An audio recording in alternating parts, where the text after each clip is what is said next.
having British food for the first time. Now, I'm not a soup person, but I wanted to try clam chowder. I've never had it. It's a popular soup dish, and you know, trying new things. It does have a nice flavor. This one's a bit salty though. I wouldn't necessarily eat this again just because it's just not my thing, but it isn't bad. Next, I wanted to try something called poutine. I think that's how I pronounce it. It's fries with cheese curd and gravy.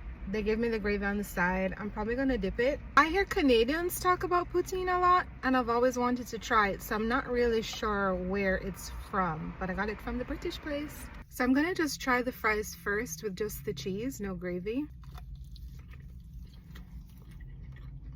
The fries are big, but it's kind of soggy, nothing too, you know? And now I'm gonna try the gravy. Okay, fries, cheese, and gravy isn't bad, but...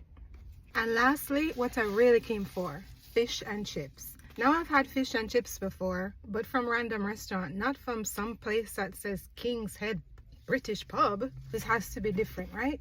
Oh, it's kind of hot. That's not bad. I'm gonna sprinkle some lemon, and I'm gonna dip it in the tartar sauce. Not bad. What I've never had on my fish and chips before is malt vinegar. Let's get some fries, tartar sauce, fish, and vinegar. I had also ordered a coleslaw to try. This doesn't have much flavor. All in all, I would say that this cuisine was okay. The clam chowder surprised me the most. I actually quite like that.